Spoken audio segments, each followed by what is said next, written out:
meluangkan waktu Bapak Ibu ya, untuk kami di sini. Ya. Sebelum kami mulai melakukan diseminasi, izinkan saya mengucapkan puji syukur kepada Tuhan Yang Maha Esa atas hasil pertemuan dan anugerah itu kita bisa berkumpul hari ini. Om Swastiastu. Assalamualaikum warahmatullahi wabarakatuh. Salam sejahtera untuk kita semua. Salam budaya, salam kebajikan, rahayu, rahayu, rahayu. Bapak Ibu, pada kesempatan ini kami ingin berbagi Bapak Ibu. Kami di sini hanyalah guru baru Bapak Ibu, tetapi kami di sini memiliki niatan untuk berbagi sebagai bagian dari tugas kami mengikuti pendidikan guru penggerak, bahwa kegiatan ini harus kami lakukan, yaitu kegiatan diseminasi Bapak Ibu, berbagi praktik Bapak Ibu. Kami di sini tidak menggurui Bapak Ibu, kami paham betul pengalaman Bapak Ibu sudah jauh daripada kami, tetapi ini adalah bagian dari tugas, maka dari itu kami di sini untuk berbagi, sama-sama belajar Bapak Ibu. Langsung saja Bapak Ibu ke materinya. Yang pertama yaitu tentang filosofi Bapak Ibu dan paradigma, bahwa kita tahu seperti yang kemarin disampaikan bahwa anak didik kita ya, yang awalnya kita semua menganggap adalah sebuah kertas kosong Bapak Ibu. Nah, itulah pemahaman kita. Tetapi pada kesempatan ini dengan filosofi pemikiran Ki Hajar Dewantara, nah itu memiliki pandangan yang berbeda Bapak Ibu. Nah, memiliki pandangan yang berbeda. Hari ini saya akan mencoba untuk menerapkan itu Bapak Ibu. Bagaimana merubah paradigma itu Bapak Ibu. Nah, yang punya kertas hari ini silakan Bapak Ibu menuliskan Bapak Ibu. Tetapi menulis tidak menggunakan tinta. Silakan ditulis menggunakan ujung pulpen Bapak Ibu. Ujung pulpennya, ditutup pulpennya Bapak Ibu. Jangan menggunakan tinta. Nah, ditutup saja. Yang minta 3 kata positif Bapak Ibu. Silakan tuliskan 3 kata positif. Berbicara yang baik misalkan, silakan 3 kata positif. Tidak apa itu ya. Jangan menggunakan tinta. Silakan dituliskan 3 kata positif Bapak Ibu masing-masing.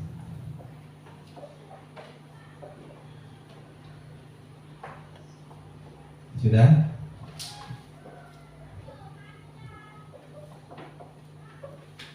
Kalau sudah, sekarang yang minta 2 kata negatif. Berbohong misalkan, mencuri, itu adalah kata-kata yang negatif. Silakan buat 2 kalimat kata negatif.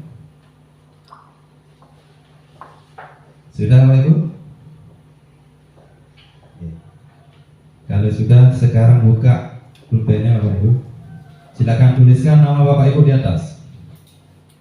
Tuliskan nama Bapak Ibu di atas.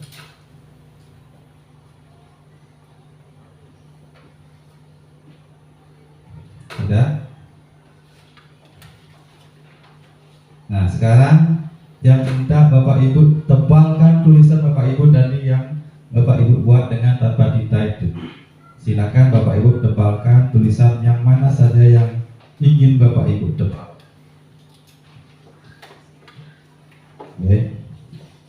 2 saja, Nah, 2 saja.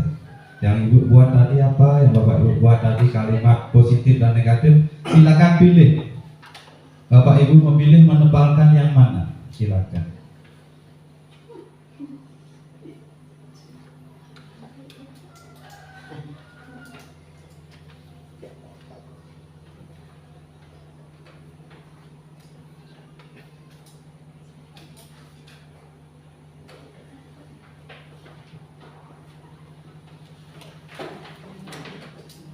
Sudah, Sudah Bapak Ibu? Sudah, Nah, hari ini Bapak Ibu semua yang ada di SD Negeri 3 Pemulon, bahwa kesempatan ini adalah memaparkan pentingnya membangun budaya positif di sekolah sesuai dengan filosofi pemikiran KHD. Sudah terlihat. Silakan coba diperlihatkan ke depan Bapak Ibu apa yang Bapak Ibu sudah tuliskan. Nah, coba dari Bu Nur, apa Bu Nur yang Bu tuliskan? Belajar, semangat. Bu Dewi, menolong, berkelahi. Kemudian, Habib, belajar berilmu, pergi kuliah. Pak Made, maju, menyerah. Kemudian Bu Erna, berkembang, budi. Terus, Bu Ayan, tentu bisa yang lihat. Jangan mengganggu. Ya, pukullah. Oke, terus menghargai toleransi. Terus, saling menghormati sama, utamakan toleransi, bantu. ya, terus cerdas, malas. Terus, disiplin, menolong teman. Ya, nah, saya minta menebalkan 2 saja tadi. Oke. Nah, kenapa dia minta menebalkan Bapak Ibu? Inilah pemikiran Yayasan Dewantara Bapak Ibu. Oke. Bahwa anak-anak itu dianggap sebagai sebuah kertas yang sudah berisi Bapak Ibu. Sudah berisi guratan-guratan halus yang mungkin Bapak Ibu sampai tidak bisa baca. Oke. Nah, itulah yang akan kita tebalkan Bapak Ibu. Laku-laku anak didik yang apa, yang bagaimana yang akan ingin kita tebalkan. Oke. Apakah dari laku positif atau laku negatif? Pasti Bapak Ibu sudah barang tentu menginginkan anak-anaknya adalah yang positif. Tetapi anak-anak itu sudah memiliki tulisan Bapak Ibu, sudah memiliki guratan-guratan halus di dalam dirinya. Inilah yang disebut dengan kodrat Bapak Ibu. Anak didik itu memiliki 2 kodrat Bapak Ibu, namanya kodrat alam dan kodrat zaman. Sesuai dengan pemikiran Ki Hajar Dewantara. Kodrat alam itu apa? Nah, inilah guratan-guratan ini Bapak Ibu. Maka tugas kita sebagai seorang guru adalah menebalkan laku, menebalkan potensi yang ada dalam diri anak-anak. Karena anak-anak itu pasti memiliki potensi positif dan potensi negatif. Pasti memiliki 2 hal itu. Nah, sekarang tugas kita sebagai guru adalah bagaimana kita berperan menebalkan itu. Hal mana yang akan kita tuliskan, hal mana yang akan kita munculkan, potensi apa yang akan kita munculkan, sehingga guratan-guratan itu akan menjadi sebuah tulisan sehingga bisa dimaknai. Seperti tadi ada yang belajar, disiplin. Guru itulah, disitulah peran guru, menebalkan tulisan itu sehingga menjadi bermakna. Kalau Bapak Ibu tebalkan cuma B-nya saja, Bapak Ibu tebalkan, jar-nya hilang, apakah bermakna Bapak Ibu? Akankah menjadi sebuah yang berarti? Tidak. Nah, itulah tugas kita sebagai seorang guru. Anak itu memiliki kodrat alam. Kodrat zaman apa Bapak Ibu? Kodrat zaman adalah kodrat yang dipengaruhi oleh zaman itu sendiri Bapak Ibu. Dipengaruhi oleh lingkungan di mana anak-anak itu berada. Makanya anak-anak yang memiliki, mohon maaf, keluarga yang tidak utuh, maka tingkah laku di sekolah cenderung ke arah yang negatif, mengganggu temannya. Kadang temannya lagi asik belajar, digangguin. Nah, itu kenapa Bapak Ibu? Bukan anak-anak itu nakal, bukan. Tetapi anak-anak itu memiliki tujuan daripada tingkah laku itu sendiri. Kenapa dia mengganggu temannya? Kenapa dia minta perhatian kayak orang minta perhatian kan? Disuruh ini lari dia. Nah, itu semua memiliki tujuannya Bapak Ibu. Maka itulah yang berbagi di sini bersama Pak Gede, ingin berbagi hal itu Bapak Ibu. Bukan kami menggurui, tidak. Tetapi hanya berbagi Bapak Ibu. Kemudian, ini kita akan bagi Bapak Ibu konsep inti budaya positif. Selama ke depan ini akan kita bagikan Bapak Ibu. Yang pertama adalah perubahan paradigma belajar, kemudian disiplin positif, kemudian nilai-nilai kebajikan, kebutuhan dasar manusia, kemudian motivasi perilaku manusia, kemudian posisi kontrol dulu, keyakinan kelas dan segitiga restitusi. Nah, inilah yang ke depan yang akan kita bahas Bapak Ibu. Semoga apa yang nanti ke depan kita sampaikan menjadi pembelajaran kita bersama untuk ke depan lebih baik. Nah, yang pertama adalah pembelajaran pembelajaran paradigma baru. Oke. Nah, pembelajaran dengan paradigma baru merupakan pembelajaran yang dirancang berdasarkan prinsip berdiferensiasi. Nah, kemarin pada saat IKN kita sudah mendengar juga yang namanya berdiferensiasi. Oke. Nah, di kurikulum Merdeka ini, Bapak Ibu, ditekankan tentang pembelajaran yang berdiferensiasi. Oke. Nah, berdiferensiasi itu berbeda-beda, tetapi bukan gurunya berada di satu tempat dengan baca lagu, bukan, Bapak Ibu. Nah, nanti kita akan pelajari ini, Bapak Ibu. Nah, di dalam paradigma kita yang lama, bagaimana anak-anak itu kita bentuk sesuai dengan keinginan kita, betul nggak, Bapak Ibu? Nah, anak-anak harus begini ya, harus begitu. Nah, inilah yang akan kita rubah, Bapak Ibu, dengan paradigma baru ini. Bagaimana anak-anak itu belajar secara berdiferensiasi, belajar sesuai dengan karakter gaya belajar, dengan potensi-potensi yang ada. Bagaimana kita memfasilitasi anak itu sesuai dengan potensinya masing-masing, gaya belajarnya, tetapi dengan materi yang sama, tetapi dengan metode yang berbeda. Kemudian apa tujuannya? Nah, semua tujuannya adalah ke profil pelajar Pancasila, Bapak Ibu. Bagaimana kita menciptakan anak-anak yang beriman, mandiri, kemudian kritis, kreatif, gotong royong, serta berkebinekaan terhubung. Inilah dimensi profil pelajar Pancasila yang kita capai melalui diseminasi hari ini, Bapak Ibu. Kemudian ada miskonsepsi tentang teori kontrol, Bapak Ibu.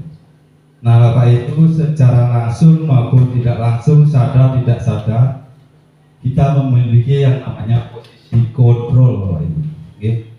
Baik kontrol sebagai teman, baik kontrol sebagai penghukum, baik kontrol sebagai pembuat rasa bersalah, dan ada posisi kontrol sebagai manajer. Tetapi sebelum ke sana, kita sering terjebak pada ilusi kontrol itu sendiri, Bapak Ibu. Bahwa yang pertama adalah ilusi guru mengontrol murid. Ya, guru itu sebenarnya tidak bisa mengontrol murid, Bapak Ibu. Guru itu tidak bisa merubah anak-anak. Yang berubah adalah dari dalam dirinya. Bagaimana kita memunculkan motivasi intrinsik yang ada dalam diri anak-anak sehingga anak-anak itu berubah ke arah yang lebih baik melalui motivasi yang ada dalam dirinya. Bukan kita yang mengarahkan, tetapi bagaimana memunculkan itu. Dan ada ilusi bahwa semua penguatan positif, efektif, dan bermanfaat. Nah, contohnya pemberian reward. Nah, sering kita mendengar kata itu. Ya, semakin sering pembiasaan itu, maka anak-anak akan bekerja hanya berdasarkan reward atau apa istilahnya, hadiah. Nah, silakan anaknya dia pembersihan, setelah pembersihan Bapak kasih ini. Nah, itulah yang akan menjadi orientasi anak-anak, sehingga anak-anak hanya bekerja berdasarkan reward. Nah, itu yang akan kita rubah, Bapak Ibu. Kemudian ada ilusi bahwa kritik membuat rasa bersalah mampu menguatkan karakter. Kadang kita selalu memberikan, kamu datang terlambat saja terus. Sudah sering kali Bapak kasih tahu terus terlambat. Nah, itu akan merasa dirinya bersalah. Tetapi apakah itu akan membuat untuk karakternya menjadi lebih kuat? Tidak, Bapak Ibu.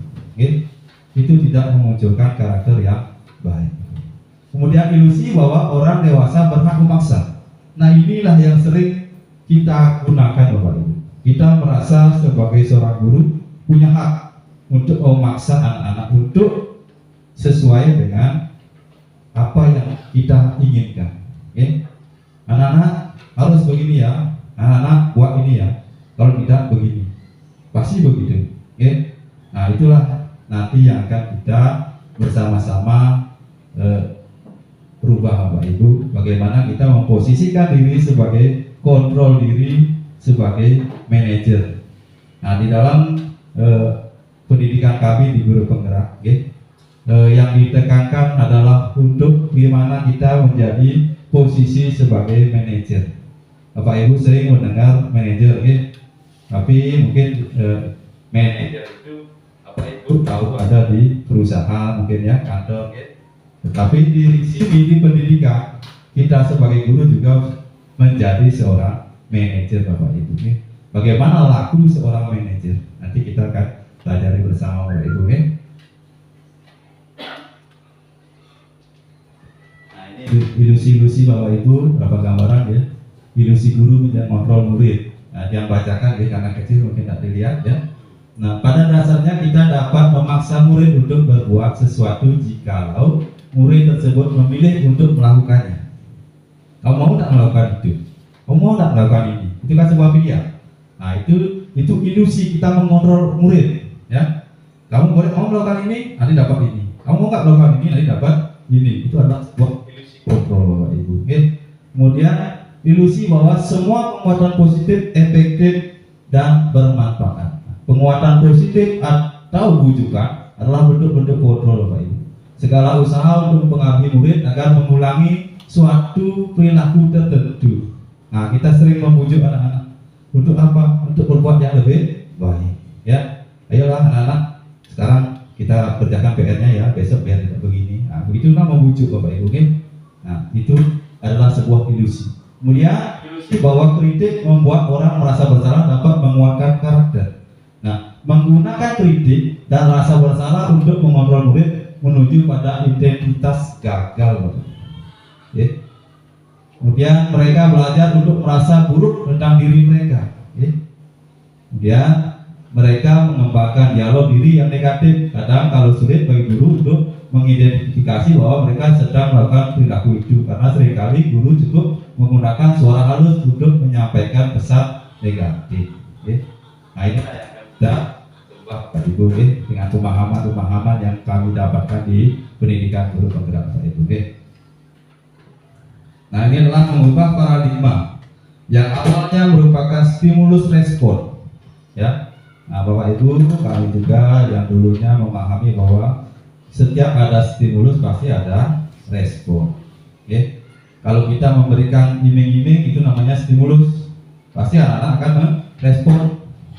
Besok anak-anak membuat PR, kalau tidak buat PR, anak-anak tidak mendapatkan nilai yang bagus. Itu adalah sebuah stimulus. Kalau anak-anak mendapatkan nilai 100, Bapak akan kasih bintang. Nah, dia akan berstimulus dengan bintang itu. Maka kalau untuk mendapatkan bintang, saya belajar. Nanti dia berorientasi pada stimulus itu Bapak Ibu. Ya, kalau ada stimulus baru dia merespon. Tetapi berbeda dengan teori kontrol Bapak Ibu. Yang pertama yaitu realitas kebutuhan kita sama.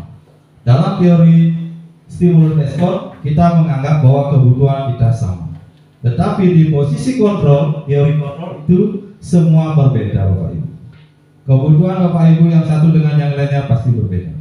Begitu juga dengan anak didik. Setiap anak itu memiliki kebutuhan yang berbeda satu sama lain sesuai dengan tadi kodrat alam dan kodrat zaman anak-anak. Di mana anak-anak itu berada, maka kebutuhan belajarnya dan gaya belajarnya juga akan berbeda. Kemudian semua orang melihat hal yang sama. Di dalam teori kontrol itu setiap orang memiliki gambaran yang berbeda. Kalau kita stimulus, pasti semuanya kita anggap sama. Nanti saya akan kasih ini. Nah, semua berasumsi seperti itu. Tetapi di teori kontrol itu setiap orang memiliki gambaran yang berbeda. Satu kesalahan anak-anak yang diperbuat itu pasti memiliki alasan, kenapa melakukan itu, ya. Itu tidak bisa kita nilai secara sepihak. Ya, kita mencoba mengubah orang agar berpandangan sama dengan kita. Inilah stimulus respon. Kita ingin mengubah semua orang berpandangan sama dengan kita, tetapi di posisi kontrol itu semua perilaku memiliki, kita berusaha memahami pandangan orang lain tentang dunianya. Kenapa anak-anak itu bermain aktif di kelas pada saat jam pelajaran? Nah, itulah yang ingin kita pahami Bapak Ibu. Kemudian perilaku buruk dilihat sebagai suatu kesalahan. pada stimulus respon. Kalau anak-anak berbuat itu pasti kita menganggap itu adalah sebuah kesalahan. Tetapi di teori kontrol, nah, semua perilaku itu memiliki tujuan. Seperti yang di awal yang sampaikan ya, kenapa anak-anak berbuat sedemikian rupa? Karena anak-anak itu memiliki tujuan. Ya, apapun bentuknya itu semua itu memiliki tujuannya. Kemudian saya bisa mengontrol orang lain. Nah, inilah di stimulus respon kita berdiri di situ. Kita bisa mengatur, mengontrol orang lain. Kemudian kalau di posisi kontrol, Anda tidak bisa mengontrol orang lain. Ya, misalnya saya, silakan Bapak Ibu sama. Itu hanya mengontrol, tapi bisa nggak dirinya itu dikontrol? Tidak, belum tentu. Ya, bisa saja dia bertingkah laku ke sana, tapi dalam artian dia tidak melaksanakan itu. Kemudian memaksa ada pada saat bujukan gagal. Pemaksaan ada pada saat bujukan gagal. Nah, artinya kalau kita satu kali anak-anak buat ini ya gagal, buat ini ya gagal. Nah, itu akan menjadi bujukan pada yang gagal. Kalau di teori kontrol itu adalah kolaborasi konsensus menciptakan pilihan-pilihan baru. Kalau anak-anak tidak membuat PR, kita munculkan pilihan-pilihan baru. Apa yang anak-anak lakukan di rumah kok tidak buat PR, misalnya seperti itu. Bu, saya kemarin begadang. Munculkan pilihan-pilihan baru. Nah, kalau kamu begadang malamnya tidak sempat, nggak bisa tak pas pulang sekolah kamu kerjakan, atau bisa tak pas selesai main kamu kerjakan PR-nya. Itu adalah memunculkan sebuah pilihan atau konsensus. Kemudian model berpikir menang dan kalah. Kalau di stimulus kita berpikir secara menang dan kalah, tetapi di teori kontrol kita berpikir menang dan menang. Itu Bapak Ibu. Dia masuk ke disiplin positif. Nah, inilah budaya disiplin ini yang akan kita kembangkan di sekolah, Bapak Ibu. Bagaimana kita menciptakan disiplin positif di sekolah. Disiplin itu berasal dari kata disiplina, ya, yang berarti belajar. Disiplin mengacu pada disiplin diri yang memiliki tanggung jawab terhadap apa yang dilakukannya berdasarkan nilai-nilai keyakinan yang diyakini. Itu. Dia bertingkah laku berdasarkan nilai-nilai yang dia yakini. Makanya nanti akan ada yang namanya keyakinan kelas. Anak-anak akan bertingkah laku sesuai dengan keyakinan yang diyakini. Maka kita nanti akan sampai ke pembuat keyakinan kelas. Hal-hal positif apa yang akan diyakini secara bersama-sama oleh anak-anak, sehingga nanti kalau ada yang melanggar kita tidak bisa menghukum, tapi kita akan memberikan kepada anak-anak itu keyakinan yang dia langgar. Dia akan memperbaiki sendiri apa yang dia langgar, begitu Bapak Ibu. Itulah nanti di sana menjadi posisi manajer, Bapak Ibu. Kemudian disiplin positif merupakan salah satu cara menerapkan disiplin yang bertujuan untuk menumbuhkan kesadaran serta memperdayakan peserta didik tanpa imbalan. Nah, kalau budaya positif ini sudah tumbuh dalam diri anak-anak, maka imbalan itu tidak lagi berlaku, Bapak Ibu. Kita tidak lagi anak-anak belajar ya, nanti kalau dapat bintang, nanti kalau sudah selesai siapa yang duluan selesai dapat bermain, itu tidak ada lagi di budaya positif, Bapak Ibu. Tidak ada reward, tidak ada ancaman, tidak ada hukuman. Kalau dulu di paradigma yang lama kita pasti menerapkan itu, Bapak Ibu. Satu reward, kedua ancaman, yang ketiga adalah hukuman. Pasti menerapkan tiga hal ini. Kita berikan penghargaan kepada anak-anak yang mau menyelesaikan tepat waktu misalkan. Kita berikan ancaman kepada anak-anak yang tidak mengerjakan tugas.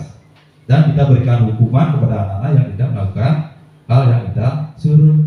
Nah, ini di paradigma yang lama. Tetapi di paradigma baru, di disiplin positif itu tidak ada lagi, Bapak Ibu. Maka hukuman itulah hal yang paling dihindari. Tidak lagi menghukum, Bapak Ibu.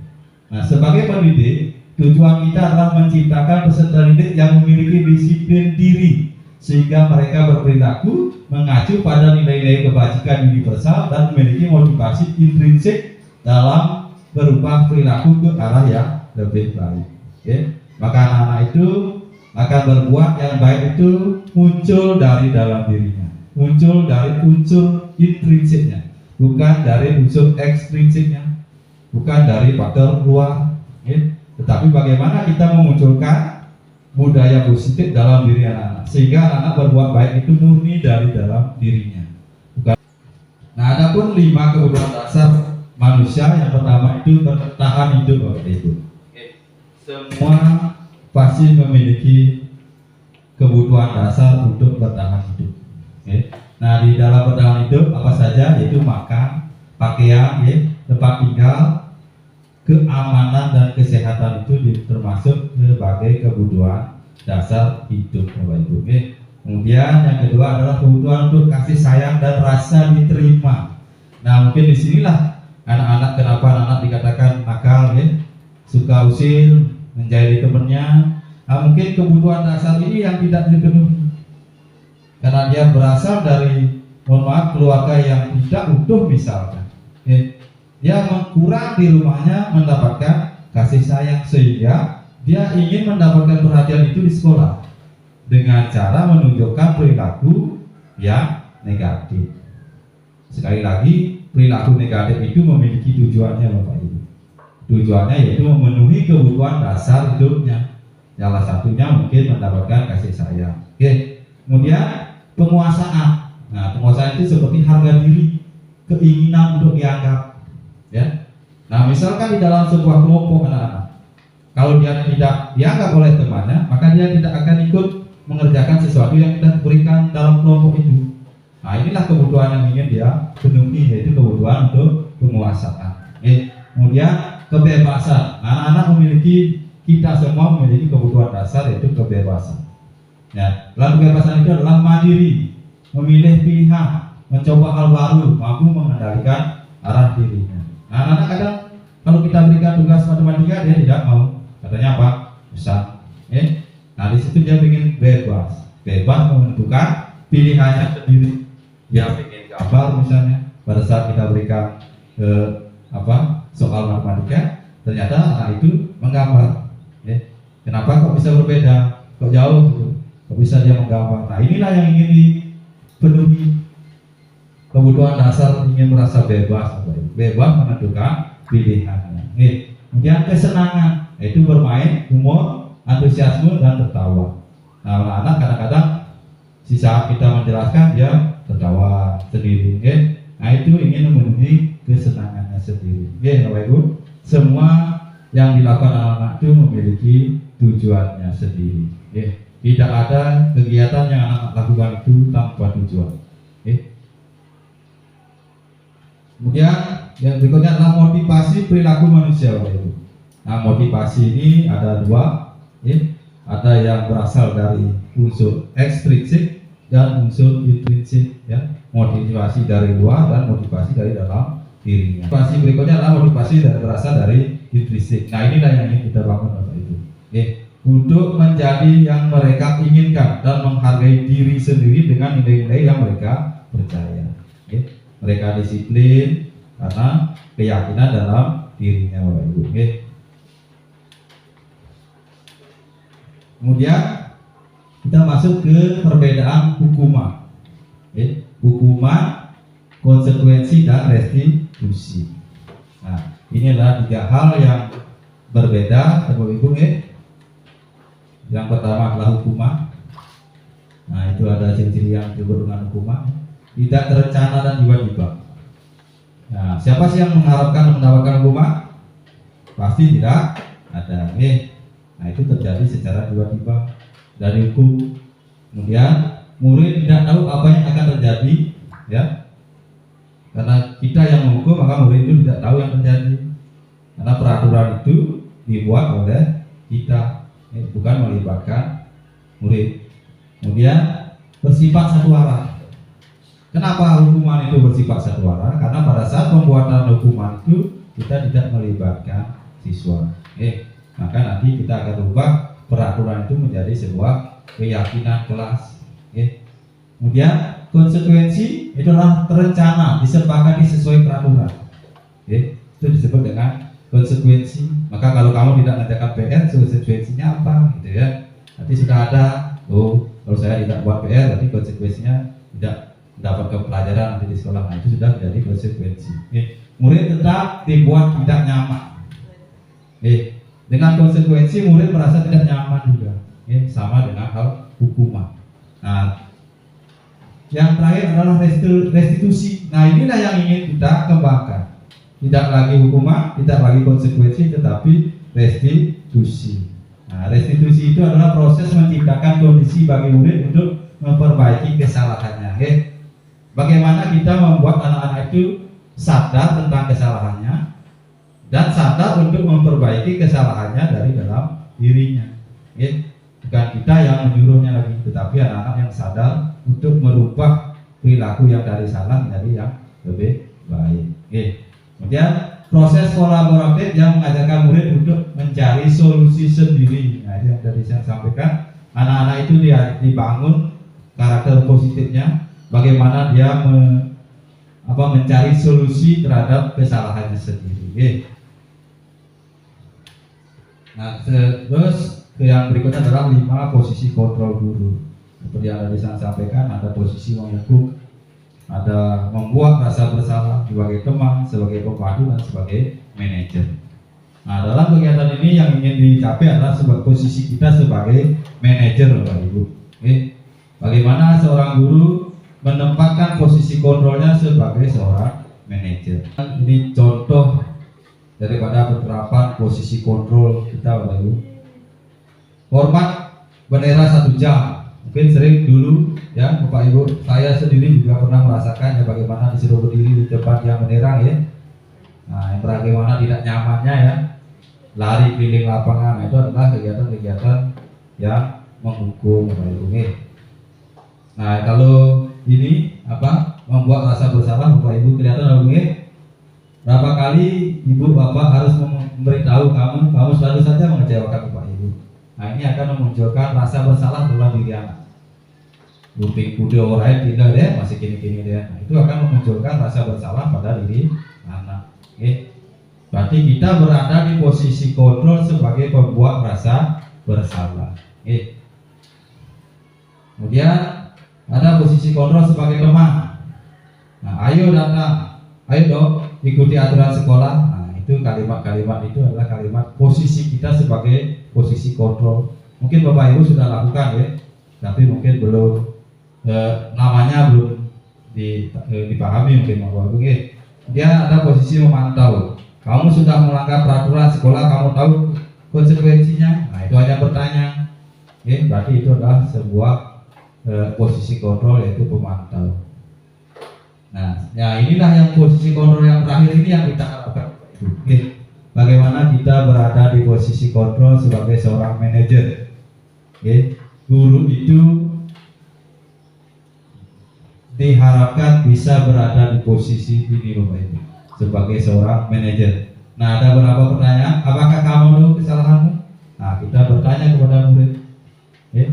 Kita mencoba menggali kepada anak-anak, dia sadar tidak dengan kesalahannya. Tahu Pak, saya salah ini. Nah, kalau sudah tahu salahnya, kira-kira kamu bagaimana untuk memperbaiki kesalahanmu? Nah, itu dia akan memunculkan solusinya sendiri tanpa kita yang memberitahu solusi. Nah, inilah posisi seorang manajer. Kita hanya bertanya kepada anak itu, kamu tahu tidak salahnya apa? Misalkan tidak bawa topi ke sekolah misalnya, kamu tahu salahnya apa? Tahu Pak, saya tidak bawa topi. Terus kalau kamu sudah tahu salahnya apa yang ingin kamu lakukan untuk memperbaikinya? Nah, itu pertanyaan-pertanyaan itu adalah kita memposisikan diri sebagai posisi manajer, Bapak Ibu. Nah, coba Bapak Ibu bisa lihat ya. Nah, coba kamu tidak pernah benar melakukannya. Kalau kita mengucapkan kalimat seperti itu, kita kira-kira berada di posisi kontrol yang mana, Bapak Ibu? Kamu tidak pernah benar melakukannya, kita berada di posisi kontrol yang mana? Menghukum ya, betul sekali kan? Berarti kita berada di posisi kontrol, kita sedang menghukum, Bapak Ibu. Kemudian apa rencanamu untuk menyelesaikan masalah ini? Kalau saya bertanya seperti ini kepada murid, kira-kira saya memposisikan diri sebagai posisi kontrol yang mana? Apa rencanamu untuk menyelesaikan masalah ini? Posisi kontrol sebagai manajer ya, betul sekali Bapak Ibu. sebagai seorang manajer. Ayolah lakukan demi Bapak Ibu ya. Nah, kalau kalimatnya seperti itu, kira-kira kita berada di posisi kontrol yang mana Bapak Ibu? Ayolah lakukan demi Bapak Ibu ya. Tolong bantu Ibu ya kerjakan ini nanti biar tak begini. Sebagai teman, betul sekali belum ya? Kita berada di posisi kontrol sebagai seorang teman ya. Kemudian kamu tidak pernah mendapatkan nilai jika tidak mengerjakan tugas. Kalau ini posisinya di mana Bu? Nah, kamu tidak akan dapatkan nilai kalau kamu tidak mengerjakan tugas. Sebagai, nah ini sebagai pemantau Bapak Ibu. Kita tidak memberikan apa-apa ya. Kita hanya bertanya, kamu tidak pernah mendapatkan nilai jika tidak mengerjakan tugas. Nah, itu adalah sebagai posisi pemantau Bapak Ibu. Nah, untuk keyakinan kelas dan restitusi akan dilakukan oleh Pak Bedi. Untuk waktu silakan nanti untuk sesi tanya jawabnya nanti di akhir Bapak Ibu. Kita sudah pemaparan materi dari awal sampai dengan materi yang terakhir yaitu materi segitiga restitusi. Bagaimana kita sebagai seorang guru nantinya akan menjadi posisi kontrol di manajerial. Nah, di dalam manajerial inilah kita melaksanakan yang namanya restitusi Bapak Ibu. Ada segitiga restitusi, 3 tahapan di dalam melaksanakan Bapak Ibu. Anak-anak yang mengalami perilaku-perilaku atau tidak melaksanakan keyakinan kelas yang sudah dibentuk. Bapak Ibu sudah tadi belajar membuat keyakinan kelas dari peraturan menjadi sebuah keyakinan. Yang awalnya adalah sebuah peraturan, di mana peraturan itu banyak terdapat kalimat negatif Bapak Ibu. Sebagai contoh saja, semisal dilarang membuang sampah sembarangan. Nah, itu adalah sebuah peraturan Bapak Ibu. Bagaimana sebuah peraturan itu kita rubah menjadi sebuah keyakinan dengan mengganti kalimat negatif itu menjadi kalimat positif. Seperti buanglah sampah pada tempatnya. Maka di situ akan muncul nilai kebajikan universal, yaitu kebersihan, cipta lingkungan. Nah, itu yang kita harapkan Bapak Ibu. Nah, pada saat hari ini kita masuk pada sesi tanya jawab Bapak Ibu. Mungkin ada hal-hal yang perlu kita diskusikan, yang belum Bapak Ibu pahami atau Bapak Ibu sampaikan. Untuk waktu dipersilakan.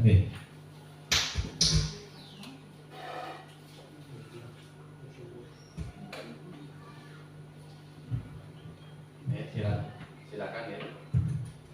Dari materi yang pertama sampai dengan di restitusi, mungkin ada hal-hal yang perlu kiranya disampaikan, dipersilakan. Bu Erna, mungkin ada yang disampaikan, silakan.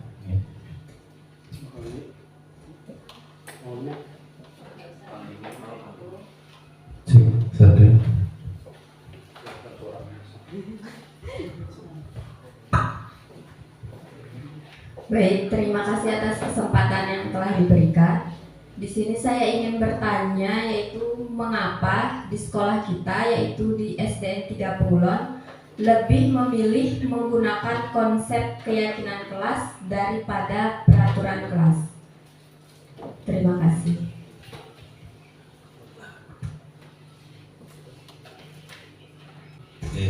Untuk pertanyaannya, mengapa sekolah kita di SDN 3 Pulon lebih memilih menggunakan keyakinan kelas daripada peraturan kelas?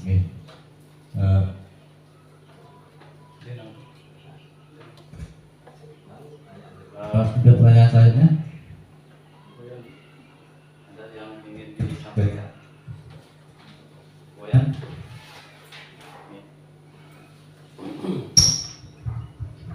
Baik, terima kasih. Menyangkut pertanyaan yang kedua, bagaimana proses persiapan segitiga restitusi dapat membantu memulihkan hubungan antara siswa yang berselisih di kelas? Cek di bagian kata-katanya, contohnya salah satunya berbuat salah itu kan tidak apa-apa. Nah, kalau terus di siswanya tuh berbuat salah tuh kan jadinya dia menormalisasikan berbuat salah. Nah, apakah ada solusi misalkan kalau dia tuh berpikir kalau kata-katanya itu dia jadi menormalisasikan berbuat salah? Terima kasih ya. Pada segitiga restitusi mungkin ada kalimat bahwa kata-kata yang berbuat salah itu tidak apa-apa. Itu pertanyaannya. Mungkin ada normalisasi Sudah ada 3 pertanyaan. Mungkin ada pertanyaan lagi? Tidak. Oke. Oke. Untuk pertanyaan yang pertama, mengapa di sekolah kita lebih memilih menggunakan konsep keyakinan daripada peraturan? Nah, seperti yang sudah dijelaskan tadi ya, bahwa sebuah peraturan itu bersifat memaksa, bersifat satu arah Bapak Ibu. Nah, bahwa peraturan itu hanya dibuat sepihak tanpa ada pelibatan secara langsung warga kelas atau warga sekolah, sehingga nilai-nilai kebajikan universal di situ tidak tampak.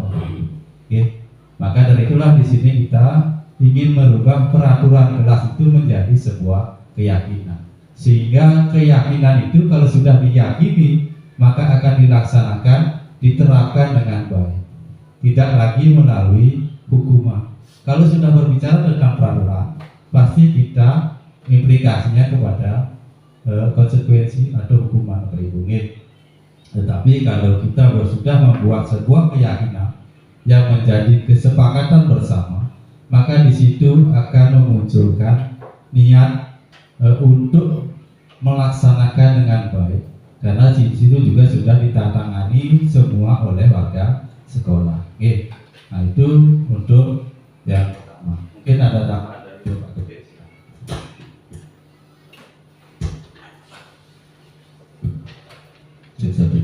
Baik, terima kasih atas waktunya. Saya sedikit menambahkan dari apa yang tadi sudah disampaikan oleh rekan kami, sudah bagus sekali. Tadi menindaklanjuti apa yang tadi disampaikan oleh Bu Erna. Pertanyaannya tentang mengapa di SD Negeri 3 Pengulon lebih memilih menggunakan konsep keyakinan kelas daripada peraturan kelas. Nah, kita bicara kembali ya tentang SD Negeri 3 Pengulon. Di sini memilih menggunakan konsep keyakinan kelas daripada peraturan kelas, karena keyakinan kelas lebih berfokus pada pembentukan nilai-nilai positif dan tanggung jawab intrinsik dalam diri siswa. Alasan utama untuk memilih keyakinan kelas ini mungkin bisa meliputi yang pertama, pendekatan yang positif, di mana keyakinan kelas mempromosikan sikap saling menghormati, kerjasama dan tanggung jawab secara positif, berbeda dengan peraturan yang sering kali terkesan sebagai larangan atau batasan, seperti tadi yang sudah disampaikan oleh rekan kami. Selanjutnya yang kedua, pemberdayaan siswa. Melalui keyakinan kelas, siswa diajak untuk lebih aktif berpartisipasi dalam menciptakan dan menerapkan nilai-nilai yang disepakati bersama. Ini memberdayakan mereka untuk menjadi bagian dari komunitas kelas yang harmonis. Kemudian yang ketiga, peningkatan kepatuhan internal. Keyakinan kelas membantu siswa memahami alasan dibalik aturan, sehingga mereka cenderung mematuhi nilai-nilai tersebut karena mereka memahami pentingnya, bukan karena takut akan terkena hukuman. Yang keempat, pengembangan karakter. Fokus pada keyakinan membantu mengembangkan karakter siswa seperti kejujuran, empati, dan disiplin diri yang akan bermanfaat dalam jangka panjang baik di sekolah maupun dalam kehidupan sehari-hari. Yang kelima, lingkungan belajar yang kondusif. Dengan membangun keyakinan kelas bersama, kelas menjadi lingkungan yang lebih kondusif untuk belajar, di mana setiap siswa merasa dihargai dan didukung. Jadi, dengan demikian, penerapan keyakinan kelas di SD Negeri 3 Pengulon Diharapkan dapat menciptakan suasana belajar yang lebih positif, harmonis, dan berorientasi pada pengembangan karakter siswa.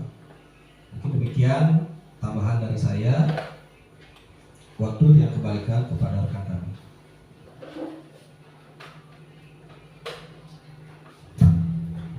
Cek. Ya. Untuk pertanyaan yang kedua, yaitu bagaimana proses persiapan segitiga restitusi ketika ada siswa yang berselisih di kelas, ya, berselisih paham atau berkelahi istilahnya, ya. Bagaimana prosesnya, ya. Bisa ditampilkan segitiganya, ya. Bapak Ibu bisa diperhatikan Bapak Ibu, ya. Tahapan-tahapan di dalam kita melaksanakan sebuah restitusi Bapak Ibu, ya. Ada 3 tahapan. Yang pertama yaitu tahap memvalidasi, ya, menstabilkan identitas Bapak Ibu, ya. Nah, bahwa anak-anak yang melakukan perselisih tadi, ya, misalnya berkelahi dan sebagainya, kita validasi dulu, ya, bahwa semua anak memiliki hak dan kesempatan yang sama, ya. Bahwa anak-anak itu berbuat salah itu adalah hal yang wajar Bapak Ibu, ya. Karena kita sebagai manusia adalah tempatnya berbuat salah, ya. Tetapi kesalahan yang dibuat berulang-ulang itu juga tidak benar, ya. Nah, itu dari saat memvalidasi, menstabilkan identitas Bapak Ibu. Tidak semua mempunyai kesempatan untuk berbuat yang baik, mempertahankan dirinya. Oke. Kemudian di tahap berikutnya adalah memvalidasi tindakan yang salah. Ya, bagaimana kita memvalidasi tindakan yang salah ini sehingga anak tidak down ketika dia berbuat salah. Oke. Bahwa kita memberikan alternatif pilihan-pilihan, ya. Ada hal yang lebih baik yang bisa dilakukan.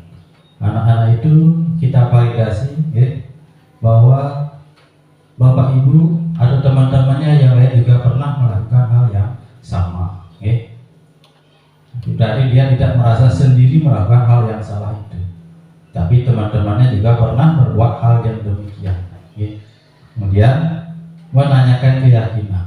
Nah, kalau kita tanyakan kepada anak-anak itu, kenapa anak melakukan itu, pasti dia memiliki alasan, ya.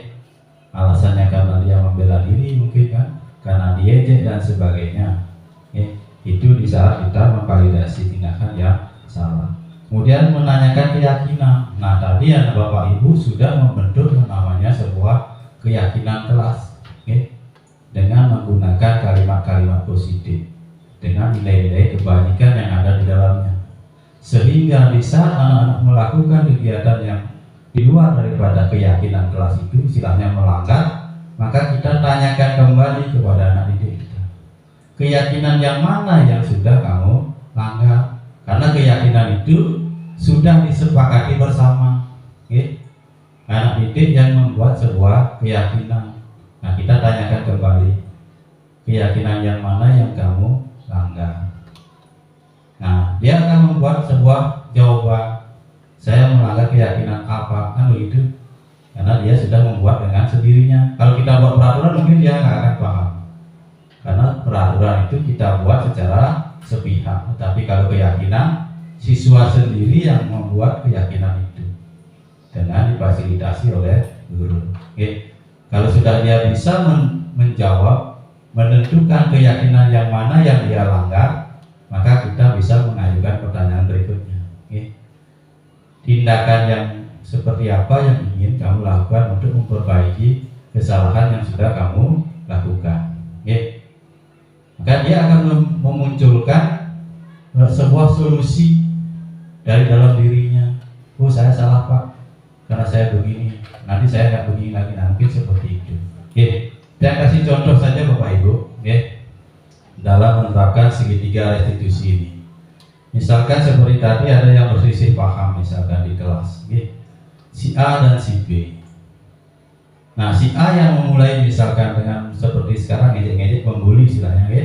Karena tidak tahan si B diejek, maka ditariklah leher bajunya, putuslah kancingnya, nangis yang ngejek tadi.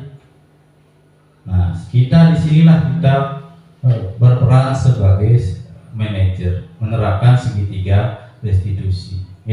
Kita validasi tindakannya, kita stabilkan emosinya, stabilkan tindakannya. Kemudian kita tanyakan keyakinan yang mana. Nah, dari kesalahan itu bagaimana anak-anak bisa mendapatkan kompetensi yang baru, Bapak Ibu. Misalnya tadi yang lepas kancingnya pasti nangis ya. Nah, kalau nangis dia tidak berani pulang. Kalau pulang ya dimarahi oleh ibunya karena kancingnya lepas. Nah, kita tanyakan keyakinan kepada temannya yang lain. Nah, sekarang apa solusi yang bisa kamu berikan? Nah, mungkin minta yang sebelahnya, Pak, saya mau kancing saya utuh kembali. Nah begitu, baru berani dia pulang dan berhenti nangis. Nah, apa yang menjadi solusinya? Nah, begitu, silakan kamu perbaiki kancing bajunya. Nah, si B begitu, saya tidak bisa jarit, Pak. Nah, jelas dia tidak bisa menjarit kan? Nah, disinilah guru hadir. Bagaimana anak yang tidak bisa menjarit itu kita ajarkan menjarit, sehingga dia dari kesalahannya itu memunculkan kompetensi baru, memunculkan pengetahuan baru, seperti itu. Secara tidak langsung dari kesalahannya itu dia belajar dari dalam dirinya bahwa itu adalah salah dan tidak diulangi kembali, karena dia sudah memiliki keyakinan kelas, Bapak Ibu. Nah, dari kesalahan itu dia mempunyai kompetensi baru, yaitu bisa memperbaiki kancingnya yang lepas. Suatu saat nanti kancingnya sendiri lepas, dia tidak minta tolong lagi dengan yang lain, dia bisa mengerjakan sendiri. Nah, itulah yang kita harapkan dari segitiga restitusi ini, Bapak Ibu. Dia yang menghadirkan solusinya sendiri. Bisa dipahami, Bapak Ibu? Itu. Mungkin itu yang bisa saya sampaikan. Dan kembali ke Pak Gede, mungkin ada tambahan, silakan.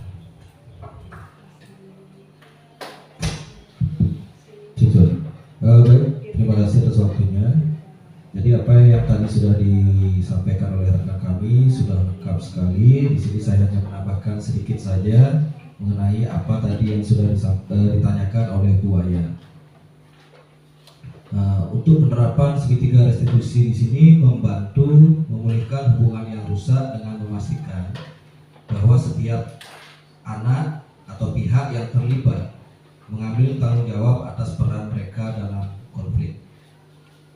Melalui pengakuan kesalahan, tindakan perbaikan, dan pemberian maaf, siswa belajar untuk mengatasi konflik dengan cara yang konstruktif dan mendidik, yang pada akhirnya menciptakan lingkungan kelas yang lebih harmonis dan suportif.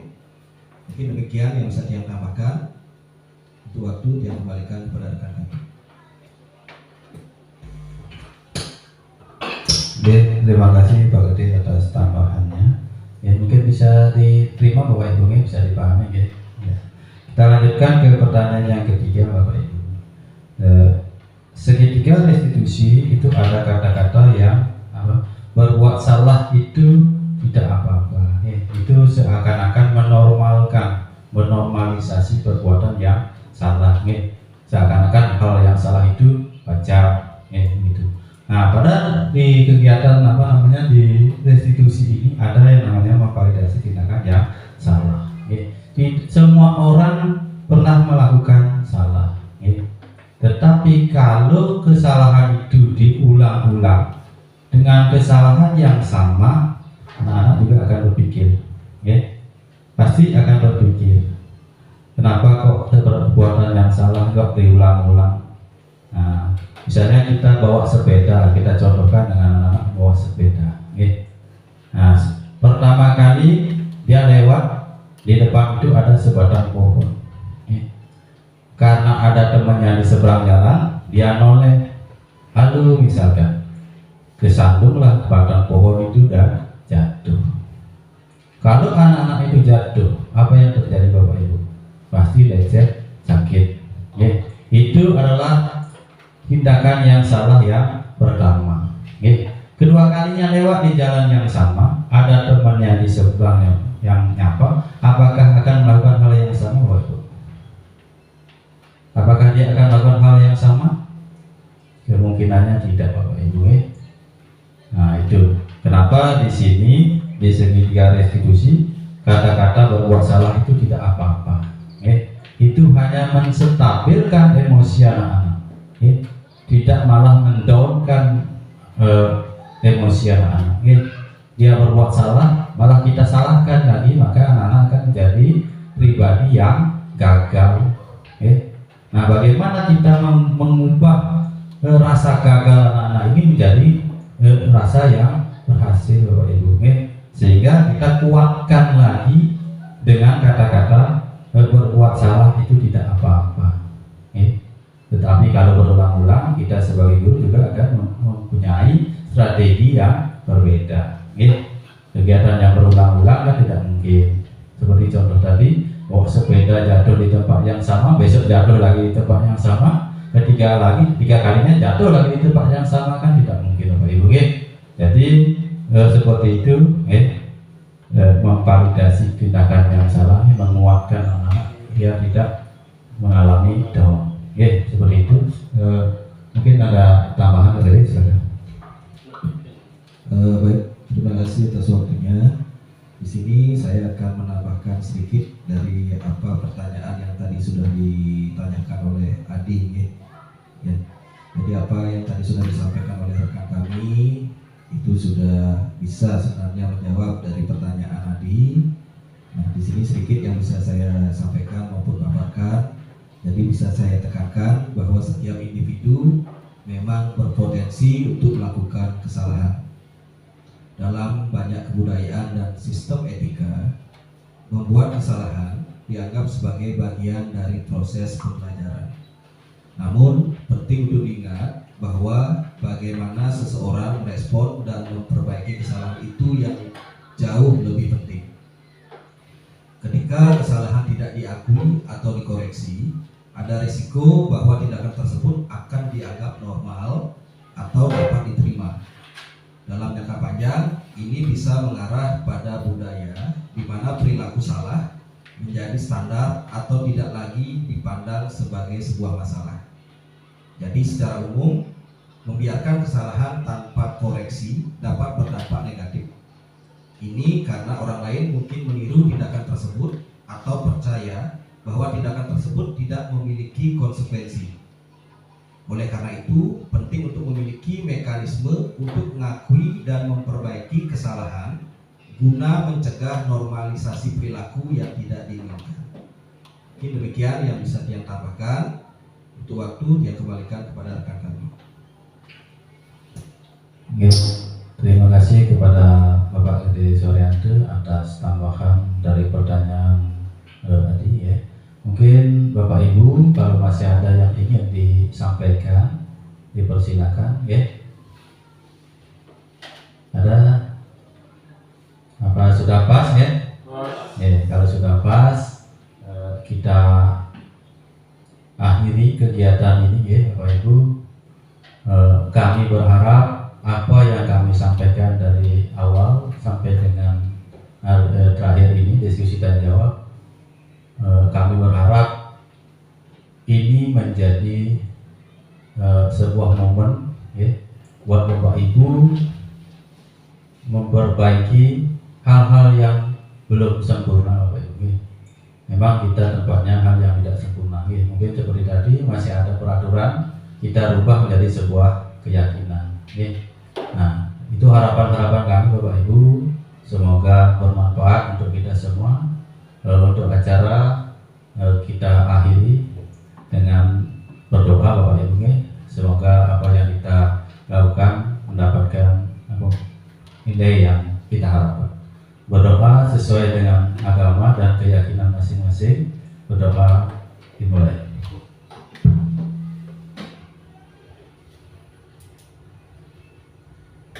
Doa selesai. Terima kasih Bapak Ibu. Kami akhiri dengan para santi. Om Santi Santi Santi Om. Assalamualaikum warahmatullahi wabarakatuh. Selamat datang untuk kita semua. Terima kasih.